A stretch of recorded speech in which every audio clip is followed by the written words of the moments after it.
1-900 Wrestling is brought to you as always by patreon.com/1900wrestling. This is where you can join. And man, I am living proof that the Discord for this channel is the best way. It is the best companion to watching pay-per-views. Really, any kind of live wrestling. It is the best place to be. Knowledgeable, fun people that are going to give you knowledgeable, fun opinions. It's not the gangbang of a Facebook group. It's not the killing fields of Reddit. It is actual wrestling commentary instead of a bunch of people yelling at you. Go ahead and check it out by being a patron at patreon.com/1900wrestling. And you not only get the satisfaction of keeping this show afloat, you also get a little something for yourself. Thank you so much if you have already contributed. If not, go ahead and get in on it.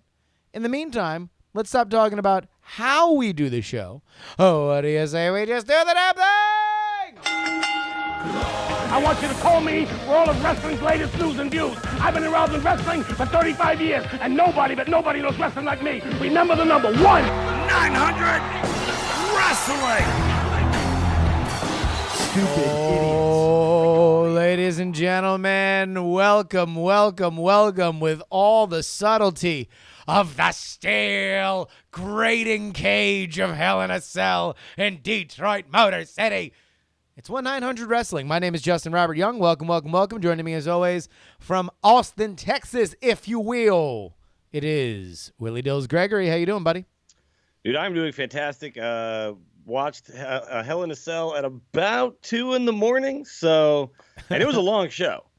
So I definitely had to skip through some stuff to get through, but I think I've got all the highlights in. It was a jam-packed pay-per-view. I also had golf that day. Oh my God. I won a golf tournament here in Austin, so it was a big day yesterday. So I'm glad that we have our new schedule where I got to sleep in a little bit. I know. And kind of catch up with all that happened. It was insane. Yesterday was insane. You had, that is a day chock full of activities, and what you are leaving out is the fact that you streamed through the majority of the evening. I streamed for about 7 hours, yeah. Up in those Hearthstone mines, digging out whatever you can. We are obviously going to talk a lot about Hell in a Cell tonight. We are going to talk about the revelations of the main event. We are going to talk about Jinder Mahal and whether or not, as Brian Alvarez put it last night, Shane McMahon will continue to either kill himself or put himself into long-term misery as he gets older. Also, a big new addition to Twitch. Free wrestling on Twitch just added a major free agent. We will get to all that as well as our philosophical question and our Melodica challenge. But where do we begin but where Hell in a Cell began? To me, Willie, that pay-per-view was worth it for 2 matches. Not to say that the others weren't good, but these two were going to be hard to beat no matter what, considering the gimmickry involved. There were some standout matches for sure. Let's begin with the first, because I think it's going to get crazy to say, but it's going to get overwhelmed by all the spectacle of the main event. But the New Day and the Usos are just, there's something special. And I think both those teams really kind of took a step forward to the point where now, I see on some of the online chatter, the Usos being kind of listed among some of the smarkily revered tag teams in New Japan and Ring of Honor as like the best technical team in the world wrestling right now. And, New Day, for all their silliness, they got brutal last night. There were some of the visuals in that match that were like I want to see on a T-shirt. I forget if it was Jimmy or Jay, but him locked up in the cell with the kendo stick and his missing tooth, just like that was out of a Saw movie. It was amazing. Sure. They had, it was kind of impressive to me the amount of spots they came up with that felt really unique and like you'd never seen them before. I mean, creating a jail cell out of kendo sticks, I don't think I've ever seen that before. Yeah. Creating like hanging Xavier Woods with the handcuffs another sexy pinata. I know A nerdy, sexy, smart pinata that plays the trombone. There was a lot of stuff going on that was just insane, and then of course the brutality of the whole thing. I actually, so this was the first match, obviously of the night, and again they stole the show. But I remember I was watching it, and I was getting like emotional, like how good this match was. I was sold on everything. I marked out throughout the entire thing. It was insane. I could not agree more, and certainly that a Passion of the Woods spot where he was just getting beaten while he was. I mean, thank God the Usos are Samoan, or else we would have had a real problematic issue. Sure, with, you can't do that with white guys. But so here's what I'll let's say. Save that spot for the Usos and not the Revival is all I'm saying. Exactly.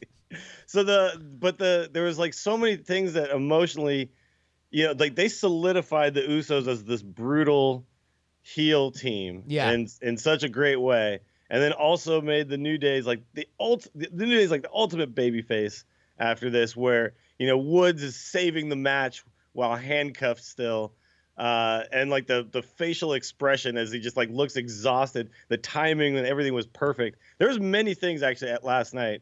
The entire pay-per-view that were executed flawlessly. And this is one of the things where, we watch a lot of indie wrestling and stuff too. Yeah. And yes, they could do a lot more in indie wrestling matches because they're not really being told to tone anything down. There's nobody really telling them, hey, don't do this, don't do that. But WWE does so many things. Like, there's a reason these guys are in the top promotion in the world.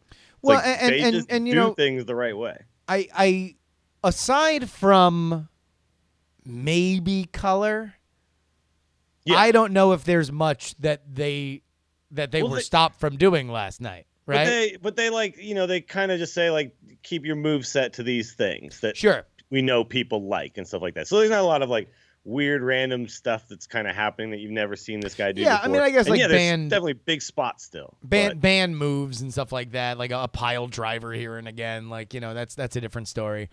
Yeah, you're not going to see a lot of Canadian destroyers. No Canadian destroyers, no. But even then, like, just there's a lot of brutality if you want to find it on the indies. Oh, Jesus, yeah. Right? I mean, like, but that every spot felt brutal. Yeah, right. And just like perfectly timed too, which is just so hard to coordinate in a chaotic match like that, right? Yeah. You got four guys in a cell. You got and of course you could have essentially the fifth guy, but he's locked outside the cell, so he kind of simplifies things just a little bit. But still, there was just so much movement. So it was everywhere.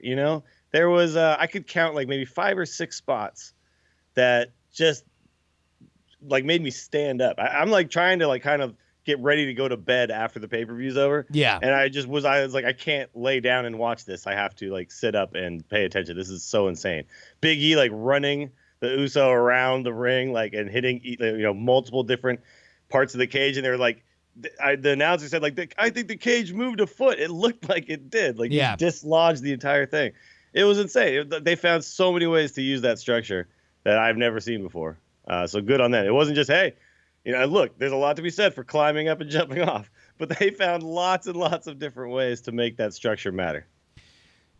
Ultimately, it is the Usos going home with the titles. That ends their feud.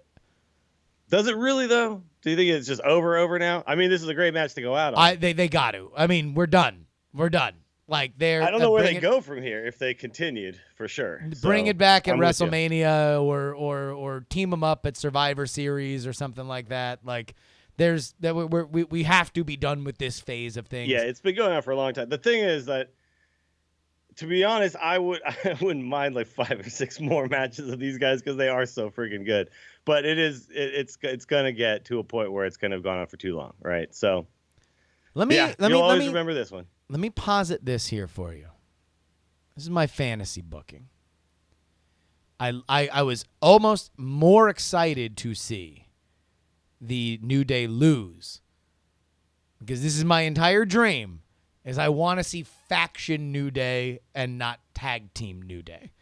Okay. And I would love it if we started to hear that New Day music multiple times a show.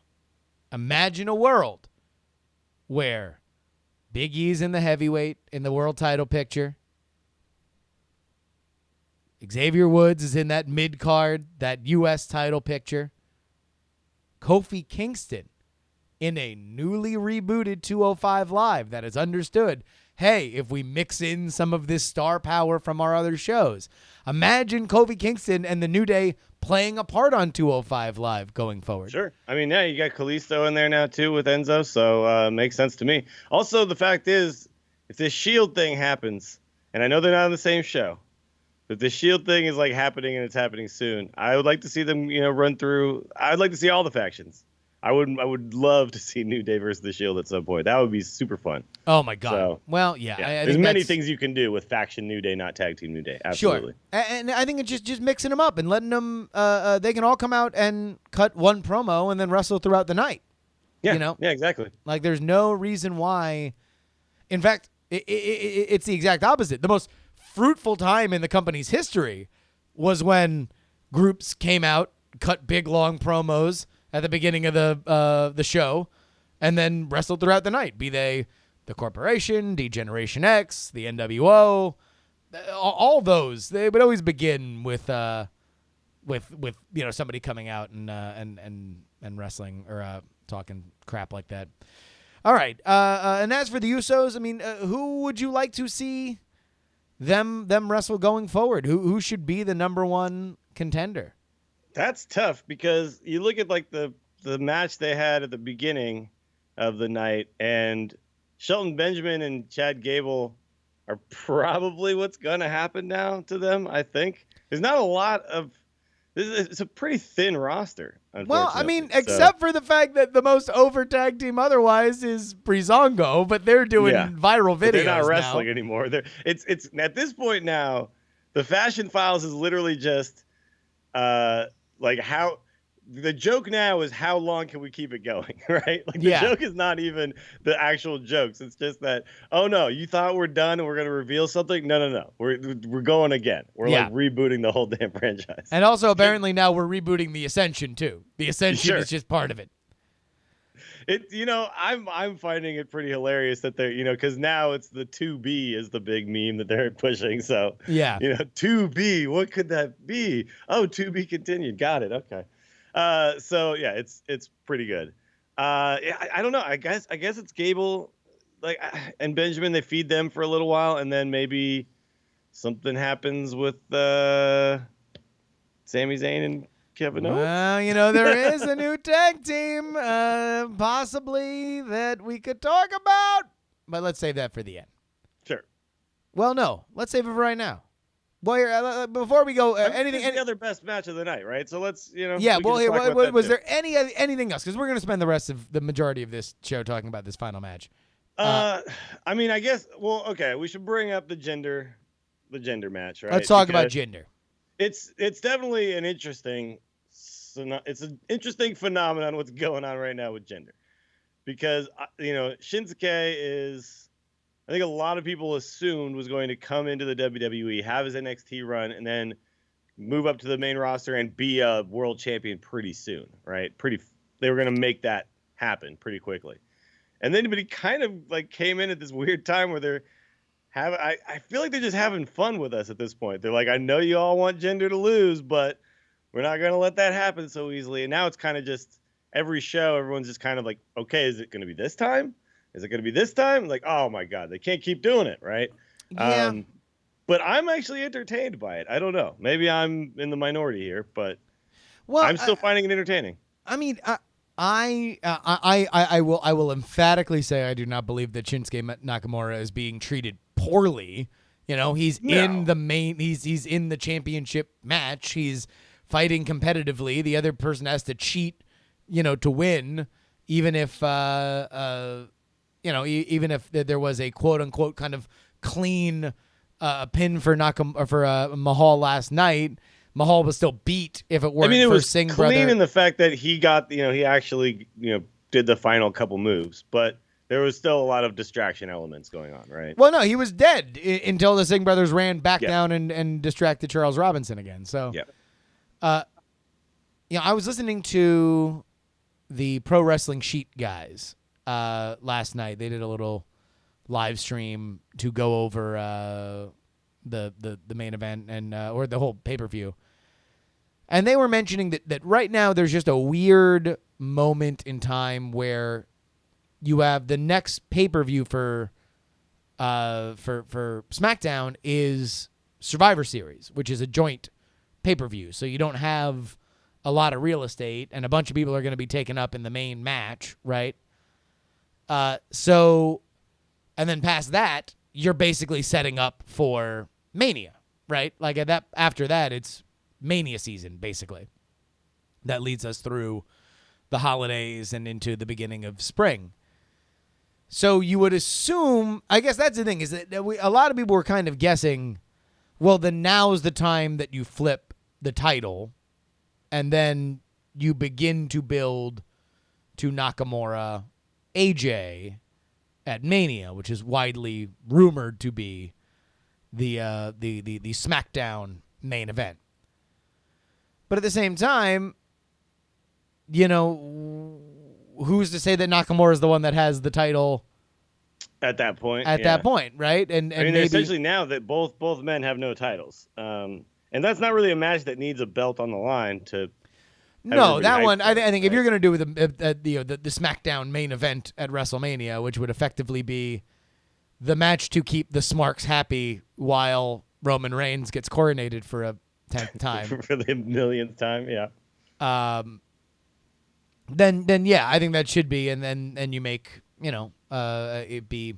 I mean, if the idea is to have Nakamura win the title at WrestleMania, then this is appropriate pain to be played in the montage before that match, right? It obviously lines up well because AJ is now kind of, I think he'll be moving on from the U.S. title. He'll probably be coming after the big title. If he can't beat Jinder and the Singh brothers, then I don't know who can. Also, this could be an interesting thing where like they could even have him lose a couple of times with the or just the one time probably, but with the involvement, but then somehow find a way to overcome the odds somewhere down the line. And then and then that does line up pretty well. So I think you're right. There's probably something going on there. It's all part of the long-term plan, but I guess I find it hilarious because it's basically I just read the salt the next day. Yeah. Every time Jinder retains. Jinder. Well, and it is true. I will say this though. The what's his finishing move called? The Colossus. The Colossus. Yeah. Yeah. So it is weird that no one kicks out of that, and yet in the opening match we had like Biggie kicking out of like a double frog splash from the Usos and stuff like that. They like those guys can kick out of a finisher, but Nakamura cannot. Apparently. Well, I mean, I'll tell you what. You try to deal with that much HGH, and you tell me how Look, easy it is to he lifts kick you out. at least 3 feet in the air before slamming you into a basic back bump. So yeah, that's who kicks out of that, right?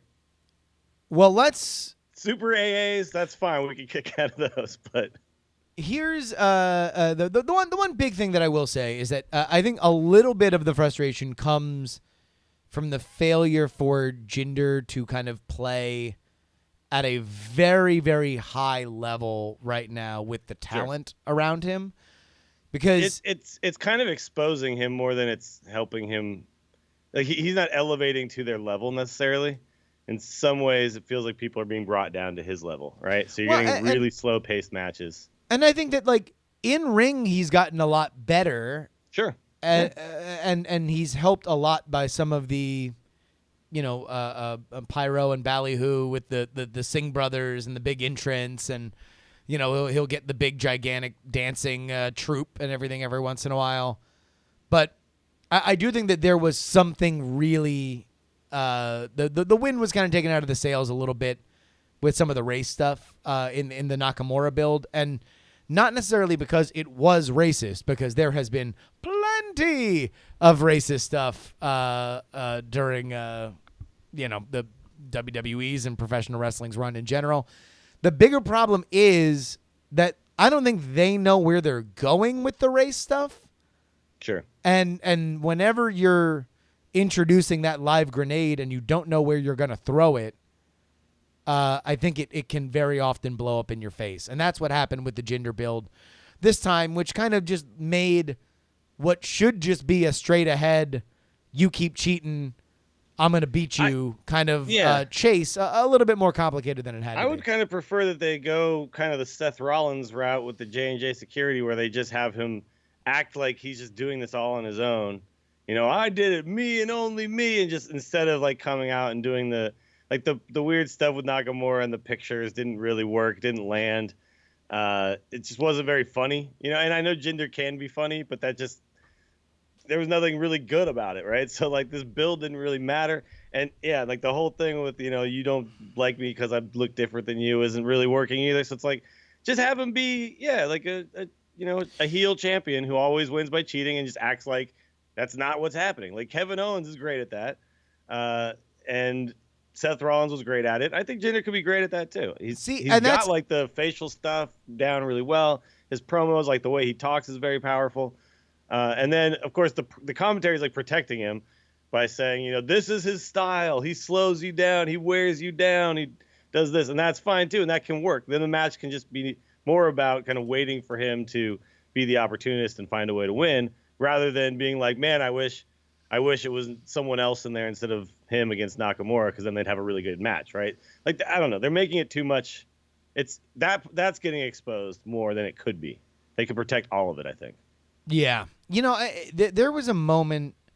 Remember, before he was Juice Robinson in NJPW, CJ Parker was his name in NXT. Sure, yeah. And he was the environmental. He was a environmentalist hippie. Yeah. Hippie, right? And I loved that. He was one of the characters that really got me into NXT, to be totally honest with you. But I always felt that they never turned that other corner with him, where you got to have the backstage footage of him riding around in a Hummer, right? Sure. Yeah. You have to make him hypocritical. That there are these great stories, specifically in 2017, when you can tell a villainous character who is exploiting racial animus, who is exploiting environmental stuff, virtue signaling, if you will, right? Yeah. If you will. But you have to show that it is not genuine. And I think that's the problem, is that if Jinder Mahal is really just saying, oh, well, people are racist, you're kind of like, yeah, they are. Yeah, exactly. Right? Like, okay, sure. They're probably, I'm sure Jinder Mahal's heard some nasty stuff at a random house show all over the country. Mm-hmm. So am I supposed to feel good about him or bad about him? Like, I don't know. Yeah. Yeah, you're right. It's just the angle doesn't really it doesn't make him as heelish as he needs to. I don't know. Yeah, you're right. There just needs to be that extra highlight hypocrisy. Hypocrisy is what everybody hates. And I think that 2017 is a right time where you can highlight racial hypocrisy. We have enough stuff here in our lexicon in which you can say, hey, look at somebody exploiting pain in others for their own gain callously. But I don't think that we're quite there with Jinder. Here's somewhere that we are. You know what he could do? He could like hate people who don't speak Punjabi, who are also Indian or something like that. Sure. Like you could have him be, like an elitist Punjabi, and then like anybody who speaks, I don't know, what do they speak? What is that? Punjab. Hindi? Punjab. They Sindhi speak or Punjab. something? Yeah, there's like a few other ones. Yeah. He could just like hate them, right? That could totally make that thing kind of pop in a different way. So I think you're right. I think hypocritical heels are that you just hate them. Or just arrogant. Nothing's more hateable than a hypocrite, right? Yeah, or just arrogant, just just good old-fashioned arrogance. Yep. Just he hates everybody because they're not as good as him. I'll tell you, here's something that was very, very, very, very, very good. That was our main event. Shane McMahon versus Kevin Owens. Let's start with the first thing that I can think of. Kevin Owens has lost weight, huh? But he's looking really good. But I kind of like the fat Kevin Owens who still somehow can do all the crazy stuff, right? Well, He can do like a standing moonsault and things like that. He always has that wrestler's body, right? Like, and by that I mean your average wrestler that you see at independent wrestling, right? Sure, yeah. He looks like an indie wrestler who just somehow happens to be really good. Like his arms don't look incredibly muscular, just nothing about him. But he's just kind of a big, mean-looking dude. So well, and also it's like I guess maybe the WWE is rubbing off on him. He's actually hitting the gym or something. He's got a belly, but that's the weird thing about actual professional wrestlers. Like if you were to punch Kevin Owens' stomach, you'd break your hand. There's just like pro wrestlers' bodies are just like callous. They're like rhino hides. Yeah, everything is hard. Well, fall on your back, 30 times a day, every day on a hard wood and see how your body reacts to that. I don't think anybody was really surprised that this was the main event. It certainly delivered like a main event. It had the best build of any main event that we've had for a while. I mean, obviously you could talk about Braun Strowman and just everyone's just excited for him all the time just because of the crazy stuff he's pulling. But just as far as two guys hating each other, you telling a guy he should have died and that would have been better off for his family. Yeah. It just doesn't get worse than that. I mean, you really felt like Shane McMahon hated him. Also, too, if you really look back, you can look back to before they were technically feuding, and Shane McMahon and Kevin Owens, that story was building for a long time. They weren't even technically feuding, but they were constantly kind of in each other's way, right? And that whole thing made it feel very organic, right? It wasn't suddenly forced because they had to make a match for a pay-per-view. No, this was probably the most subtly built main event that we have had in a very long time, specifically when you factor in the surprise at the end. What were the big moments for you in this match? So I think number one is obviously the ending, but the other ones that were I thought were just crazy was the pop-up powerbomb on the top, where I thought for sure they were going to do a Mankind style spot. But thankfully, the engineering is a little better on the Hell in a Cell now, and it didn't actually break. But that was scary as hell. This was so well told, so smart, playing to all of our expectations. Like every Hell in a Cell, they're going to show the big highlights from the Mankind Undertaker Hell in a Cell, and the big things that you always remember are Mankind getting thrown off the top, Mankind getting choke slammed through the cage. Yep. Right? Yeah, so they basically teased the violence in such a way where you were kind of on the edge of your seat the entire time, saying oh no, they're not going to do this. No, don't do that, and that type of thing. Yeah. And I, reading the comments afterwards, a lot of people were saying that they felt sick to their stomach watching it because they knew something bad was going to happen. It was legit terrifying. And when KO was teasing jumping off the top, face first, it was oh my God. That was something where I bought it after. And then as soon as he starts doing the heel, yelling at the crowd stuff, I'm like, oh, thank Christ that's not. Yeah, he's not actually going to jump. That's not an actual thing. But that's his bump off of the halfway up point or whatever. Yeah. While they're both hanging on fighting, that was again when I talked about what WWE wrestlers do kind of better than everybody else. They just pull these spots off so well. He didn't look back and check to make sure he was falling in the right spot. No. And also the second before he actually lets go of the cage for a second and then re-catches himself back on, looking like he's barely holding on. Just got to take one more, headbutt into the cage to knock him down.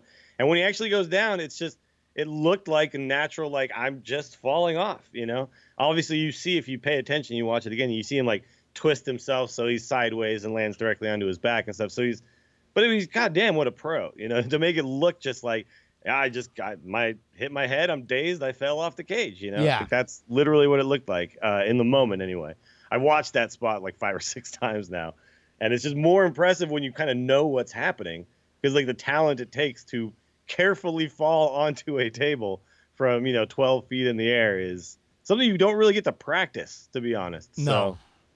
So, you don't get to practice that actual thing. I'm sure they maybe fell into some foam pits or something like that to figure some stuff out, but just insane. insane and Yeah. and exceptional. The rest of the match inside was also really good.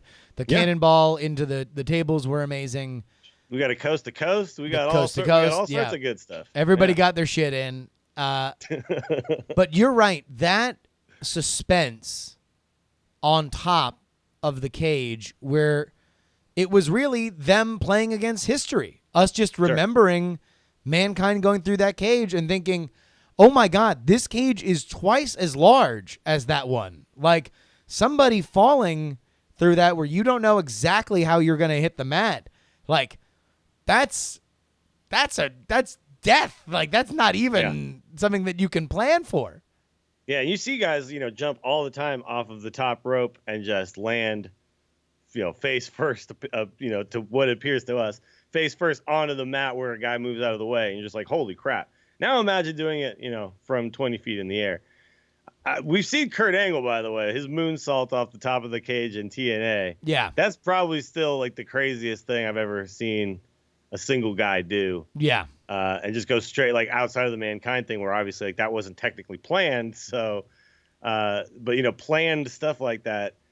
So I was like, okay, maybe they think that they could do this. Maybe Kevin Owens is just crazy enough to think that he could like take that bump or something, or Shane, still just willing to do anything at all.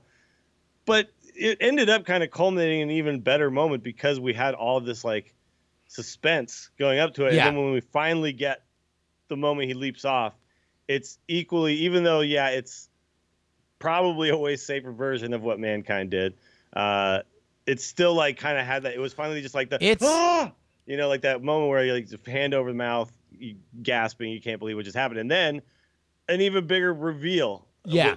Inside of all of that, right? It is so much higher than Mankind was.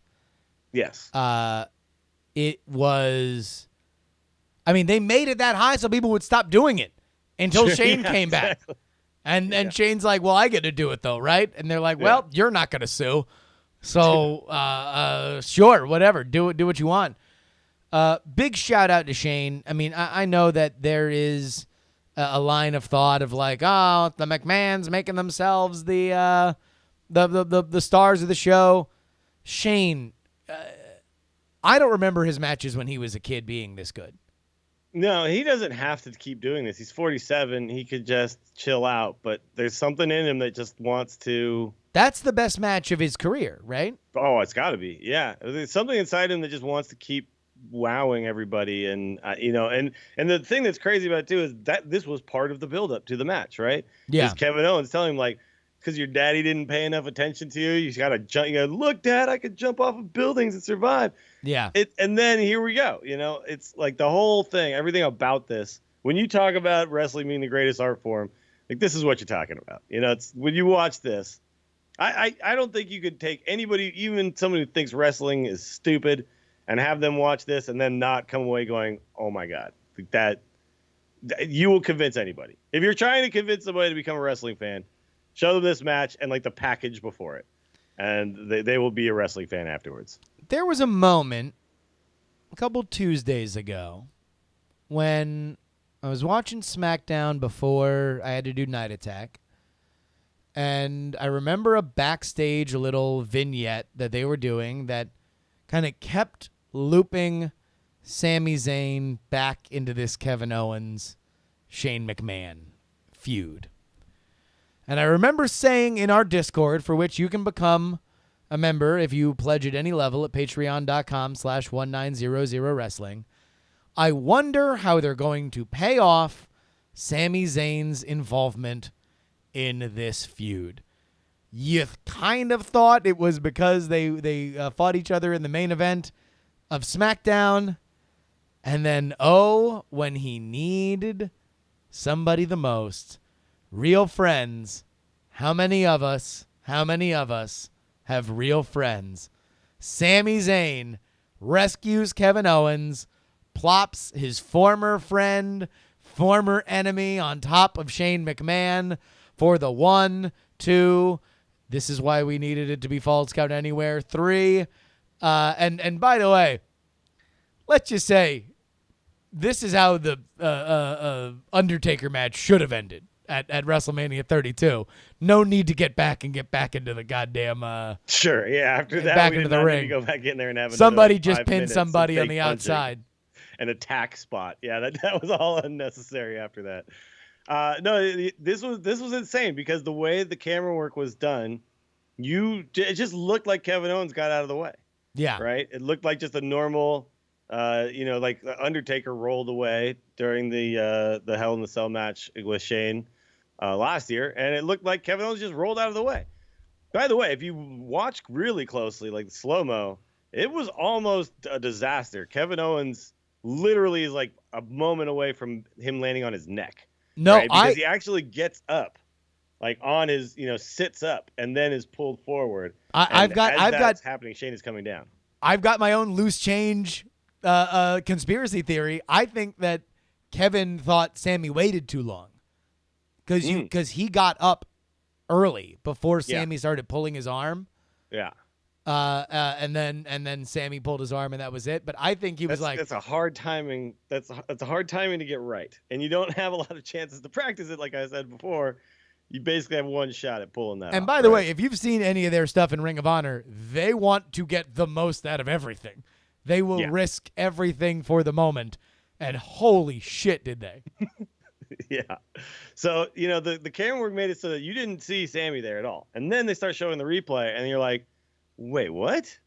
Sami Zayn? And then, obviously, we've been watching wrestling for a while, and so you think they've had some conversations that didn't end with both of them brawling, right? So definitely there's been some constructive stuff going on in their relationship. They don't just immediately go to blows when they see each other anymore. Yeah. But you still didn't expect that Sammy was going to come out and actually help Kevin here. And so now it's like you start to like the mind starts to spin and you start trying to figure out what is the motivation here. And this is somebody, at the top of the Hell in the Cell post discussion was just, this is how you get me to watch SmackDown Live on Tuesday. Yeah. And it's absolutely right, because now everyone just wants to hear why and what the hell happened and what's the motivation here. I have some theories, but I think I want to hear it out of his own mouth. Here's the one thing that, and by and large, I thought commentary has done a great job and has continued to do a great job. Corey Graves has filled in very well for JBL. The one thing that I miss the most about Jim Ross in these moments is when he would kind of break down from announcer to guy who just works with other guys. Like where he would just be like all the like no, don't do it. God damn it, don't do it. Yeah, he suddenly just becomes a wrestling fan begging them not to die. Or just a guy that works with them that they all wrestle together and then, they go to the Shoney's, afterward, or they hang out at the Marriott bar. There's just like one of those, I just really wanted Corey Corey probably the best one to do it, to just be like what? Sammy, what are you talking? What are you doing? Just do that one little. I feel like that's the one gear that Corey needs to do, is that one shift from, hey, I'm a guy who's a commentator and I'm playing it up, because even in kayfabe, they're playing it up, right? That's their job. No, yeah, I think you're right. It's really hard to actually pull it off as naturally as good old JR for sure. But I do think like. Right now, the 3-person teams that we're seeing on both shows are doing fantastic jobs. I'm not mad at commentary as nearly as often as I once was. So Corey Graves, Tom Phillips, and a black guy. Yes, what a trio. Yeah, they're great. Is Sammy so a heel? What is your theory on why Sammy did this? Because a lot of people are saying this is setting up them to become. Essentially, like is this a heel turn? Is this like a true heel turn? Yes. Or is there something else going on here? Now, I've been wrong before because it's not like he did anything screwed up like commit vehicular murder. Sure. And that's that something faces do. That apparently wasn't something that would connote a heel turn. No, I think that this is a heel turn, and what we're gonna get is Sami Zayn's Owen Hart. Sami Zayn. This is a reluctant heel turn, though, right? This is him. He's gonna be struggling with this. No, I think this is him being saying, villainous. and you can just even hear it in his voice, like I was in this company for 3 years. I was in this NXT for 2 years. I was the champion. Next thing you know, I have my best friend come in, stab me in the back. He goes on to fame and glory. I'm going to do things the right way. I'm going to come into the WWE, do things the right way. And what do I get? Nothing. And what do I see? The person that stabbed me in the back becomes the champion, gets the main event, is in WrestleMania. What do I get? Nothing. So I decided it was about time. Maybe he was right. I think that's what we're going to get. All right. I'm on board. I mean, it is true, and it's a very believable. Like, this is one of the greatest things about how they're kind of doing the product these days is it's all very based around, like, you talked about the audience feedback. The wrestlers literally react to that in real time. Yeah. I'm starting to feel like the company is reacting to the IWC in real time, right? They're reading the comments and they're having their characters kind of reflect that reality, right? That the smarks are seeing, Sammy, like, why isn't Sammy getting the love? Like, we love Sammy, we still like him, blah, blah, blah. And how do we then kind of react to that, right? And it feels very real. Well, I also think that Sami Zayn kind of falls into a bit of a curse as being a guy that everybody knows can work and can have a good match with anybody, but is not a natural, like, you don't look at him and say world champion, right? Like, Sure. He would need. I mean, you could. Okay, how does this work though? How do you come out? And this is just based on Reverend Puck's recent message. How do you come out to his current theme song as a heel? That's gonna be hard. That's gonna be hard. I was listening to that because we played that as we came online here on Twitch. That was my first thought. Is like, I think we're gonna need new. He's gonna have to do something. We're gonna need new theme music. Yeah, it's too happy. It's just too dancey. It's a face song. So yeah, we'll see. But also, here's something that the WWE has sat on their back pocket. NXT sat on their back pocket. Those guys were one of the best tag teams. I mean, they got famous because they were a great tag team. Sure. Right? Yeah. Like that's where they really, it was them as a big indie tag team and then splitting and turning into big indie single stars that really made them. They have not wrestled like that in a very long time, and I'm going to be very, very, very, very excited to see what that looks like now that they are at this stage in their career. I've even seen some people suggesting that he puts the mask back on. No, that'll be for after he loses a loser leave town. I think it's taking a little too far. I definitely don't think we're going to see that happen. But all right, let's circle back real quick to Shane. There has been some of the commentary, both last night and today, that this is not something that a 47-year-old man should be doing. This takes away from the product. He already did it once. Why do we need to see this done again? Where are you at on Shane McMahon, the stuntman? Well, there's definitely a lot of efforts to make it as safe as possible. Right. So you see that the table, if you watch it again, is filled with like air, puffy air, so it kind of cushions his fall as much as possible. That being said, there's also a report that he went to the hospital afterwards, and had lots of injuries right after that match. So you definitely, as a 47-year-old, your body's never meant to leap off of 20-foot stories. I am a 34-year-old man with back problems. I cannot imagine a 47-year-old man in his kind of shape doing that. That's insane. Yeah. It's crazy. And we've also heard a lot that, he's had a history of concussions, doing a bunch of these spots and things like that. The thing is that he doesn't wrestle all the time. So if there's any thing that makes it kind of okay is the fact that it only pulls it out a couple times a year, really. Yeah. And that's probably doable for him if he's training around it and he's recovering. He's got, I'm sure, the best medical care afterwards that you can get. And so I think, it's probably okay, but it can't go on much longer. That's kind of where I'm at. Here's all I'll say. His father is a billionaire, and his mother works in the White House. He does not need to be doing this. Nope. The McMahons are bizarre carnival people.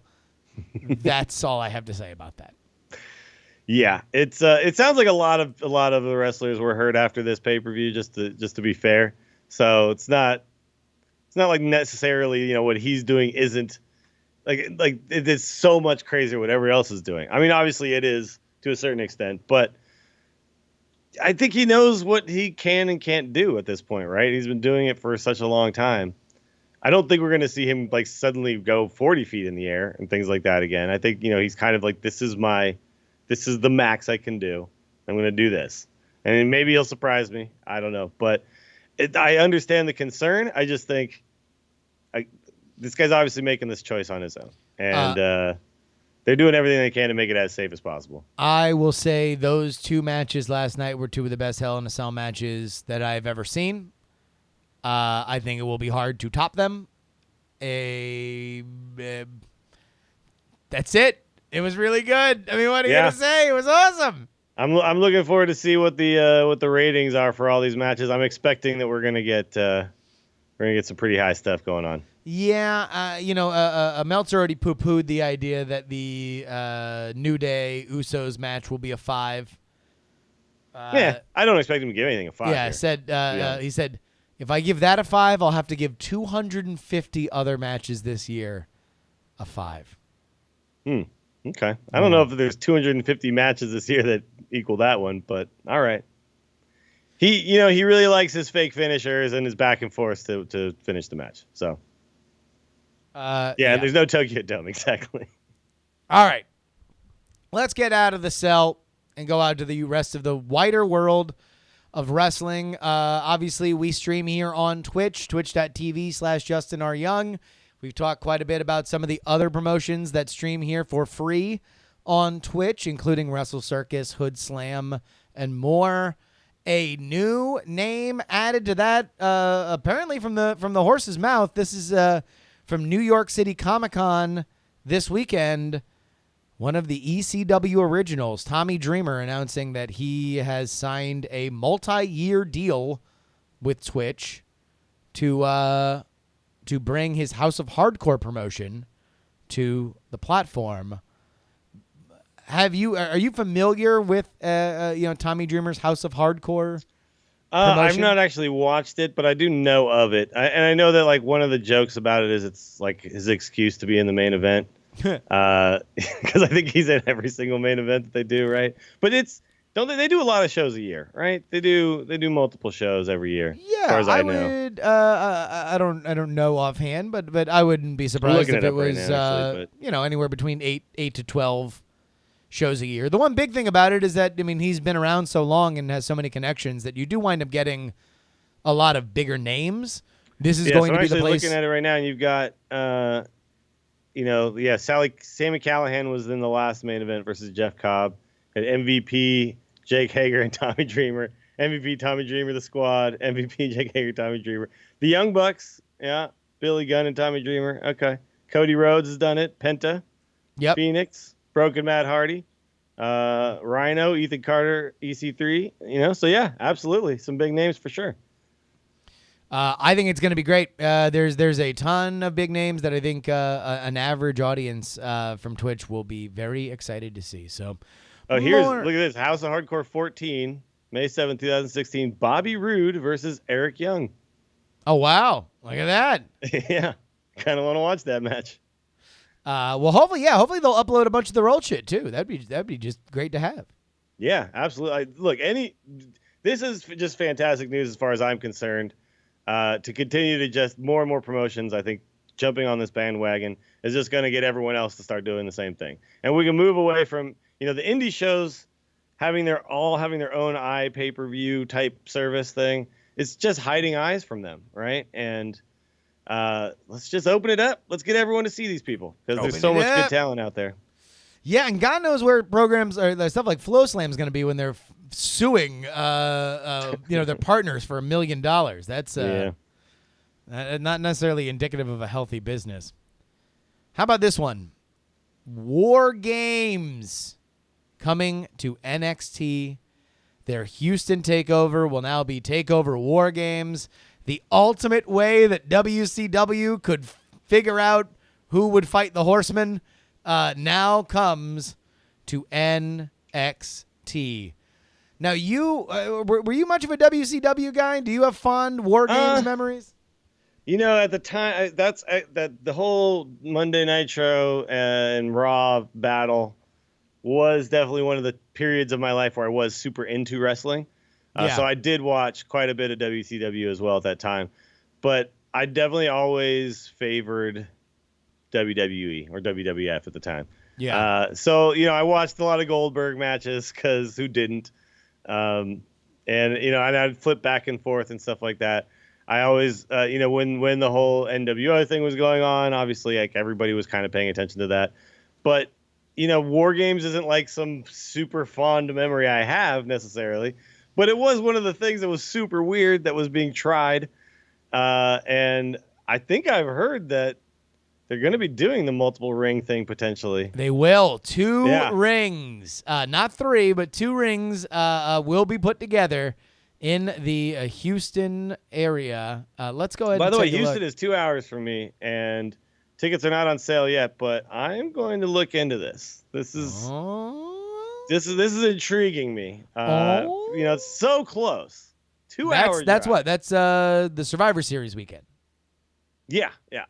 And it's not far to go, so I'm kind of feeling it. Maybe we'll have to have a little conversation here. Yeah, we should have a conversation. You like Texas? You have reasons to come here, money making style reasons sometimes. Like a little trips to Texas. All right, so this is normally the War Games match would happen during Fall Brawl during the 90s, but here are some of the matches. Of course, it would be the Hulkamaniacs, Hulk Hogan, Randy Savage, Lex Luger, and Sting defeating the Dungeon of Doom, Kamala, Zodiac, the Shark, and Ming. By the time that the NWO came around in 96, Hogan, Hall, Nash, and NWO Sting defeating Lex Luger, Ric Flair, Arn Anderson, and Sting. The NWO. Wow, so it was a lot of NWO. The NWO being Buff Bagwell, Kevin Nash, Syxx, and Conan defeating the Four Horsemen. I think this is the 97 version. This is the one after the NWO made fun of Ric Flair. Did you ever see that promo?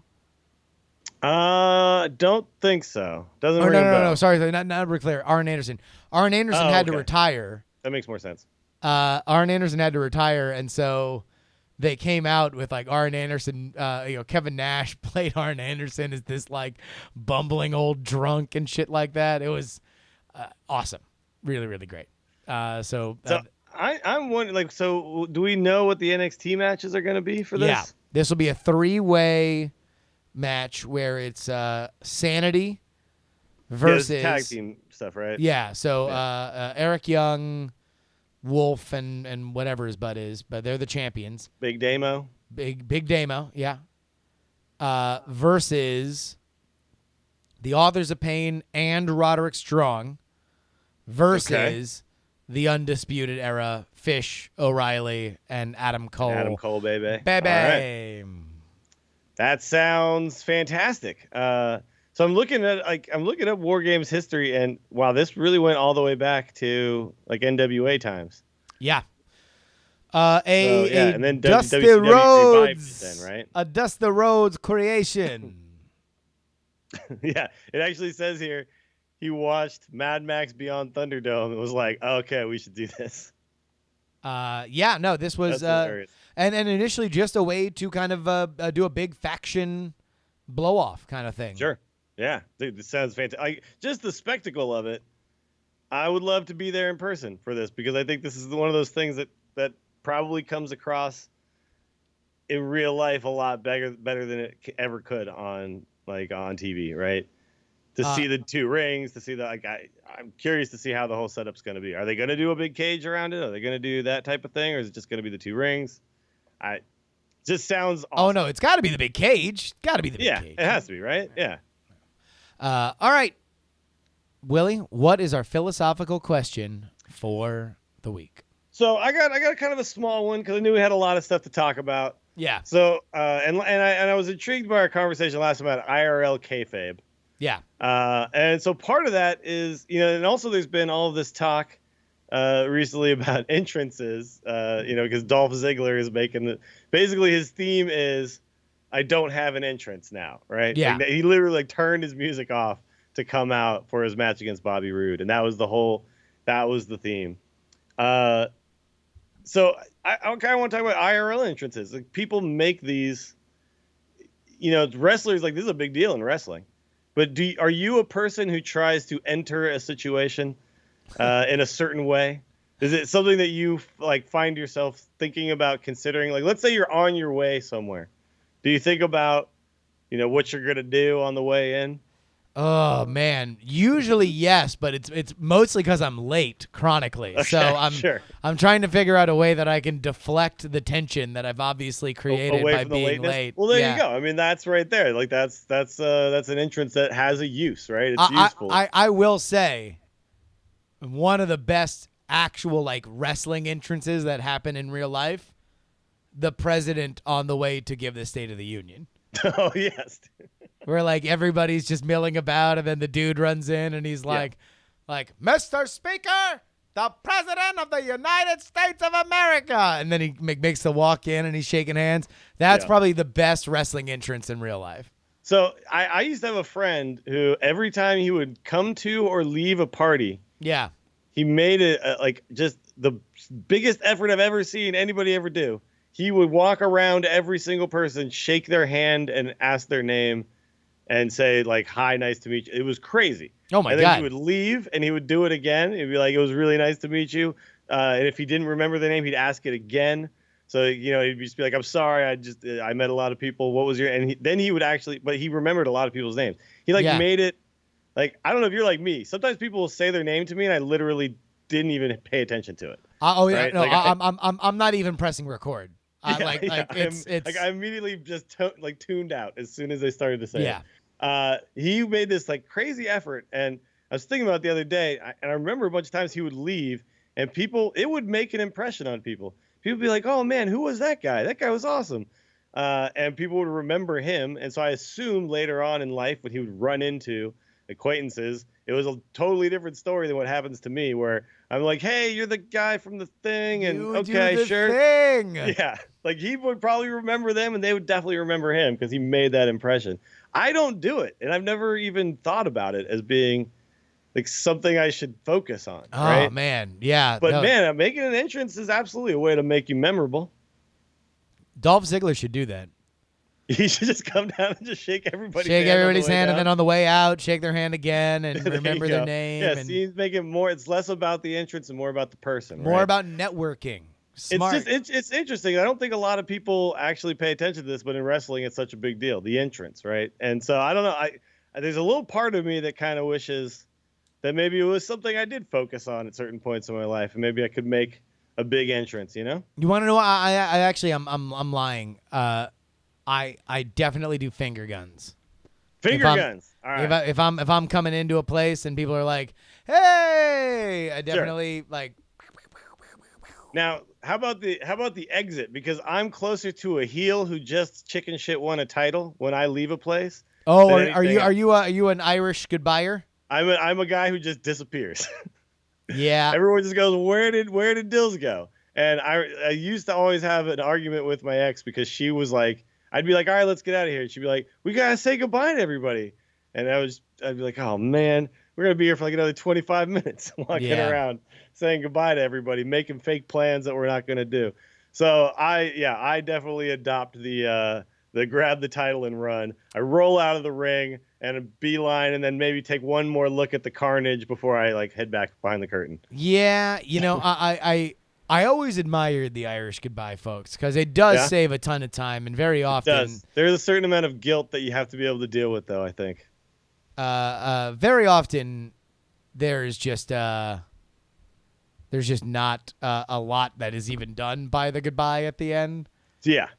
Yeah.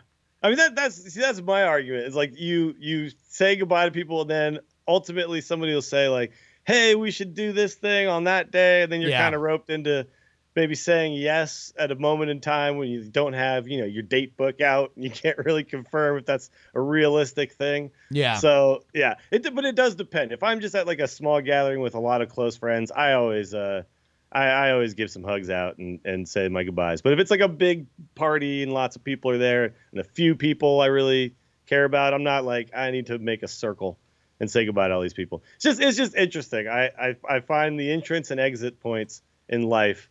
So many people do it so differently, and no different from wrestlers, Exactly. I'll tell you what, yet another intersection of wrestling and real life. That is why the philosophical question, even in its truncated form, is undeniable. Another element of this show that is undeniable is our shitty Melodica challenge. Willie, let's go ahead and play last week. We're back up to date. We're back doing shows at a regular clip again, so I'm not going to get screwed up. But let's go ahead and play last week's.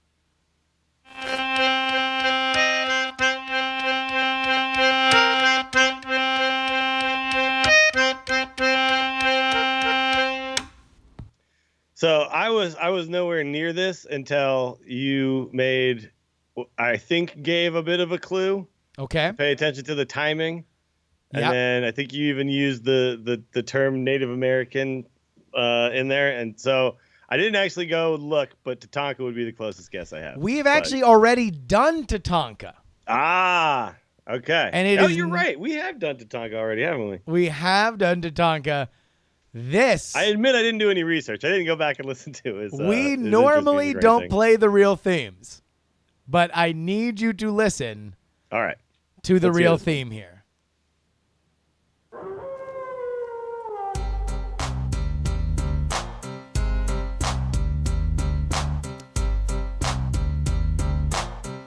Okay. Wolfpack is back, goes on mass destruction. Don't turn your back on the Wolfpack. Now, yeah. Let's see one more time. Let's get the again. This is the shitty Melodica challenge. All right.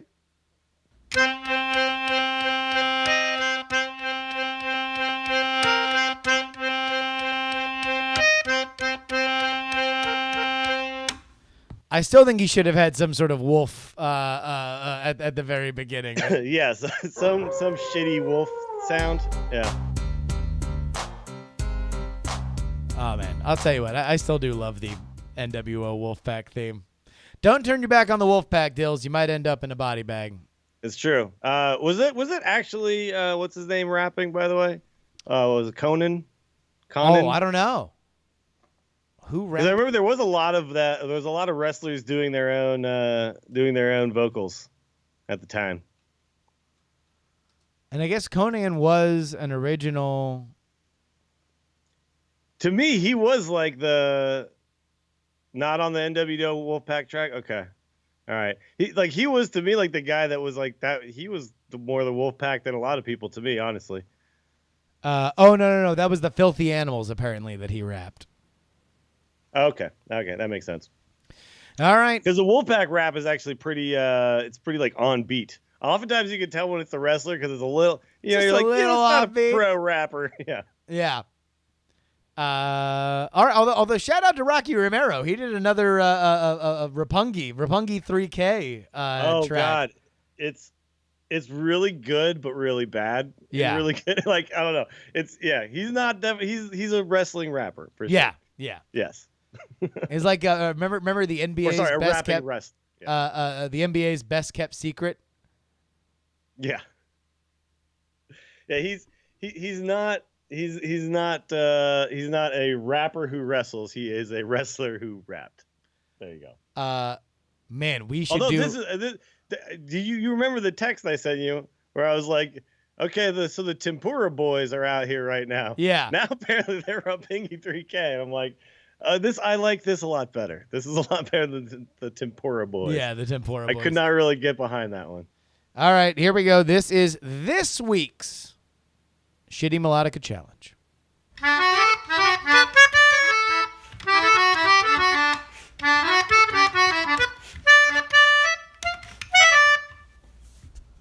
Nice. I love this so much. I love that we have that we give so much time and build, and then we just have this happen right afterward.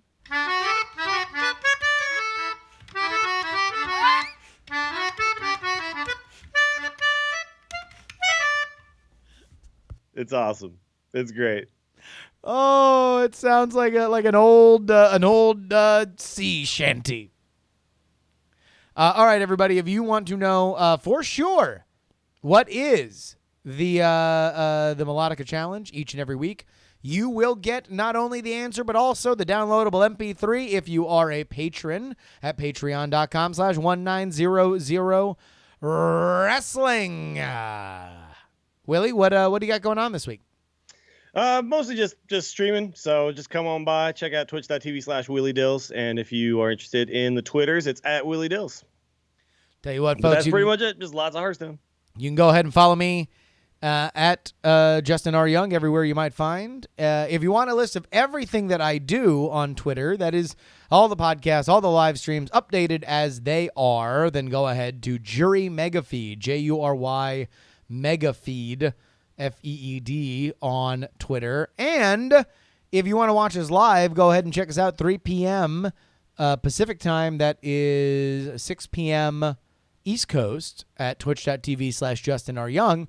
And then if you watch us live here, you can flip right on over to twitch.tv/WillieDills because I hang out with Mr. Dills while he gets his Hearthstone stream up and running for the day. So go ahead.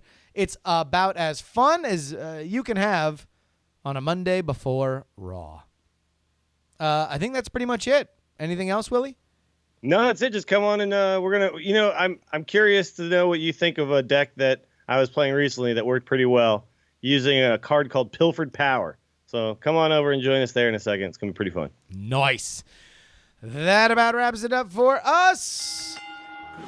I want you to call me. Folks, remember, go ahead and check us out everywhere and tell your friends that you're listening to the best wrestling podcast on the internet.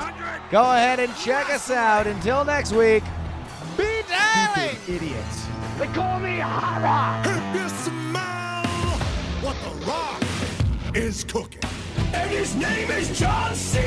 Well, look at this prima donna. Thank God Donald Trump's a whole idiot.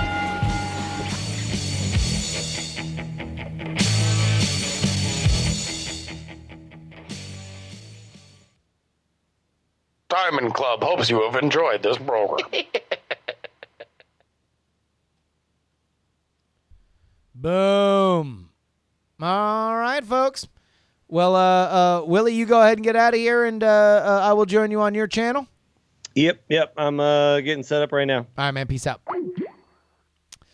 And folks, you can head on over there right now to go check us out. That is twitch.tv/WillieDills. I will host him as soon as I end my stream. Thank you for understanding me being a little late today. I forgot my own schedule because I'm a real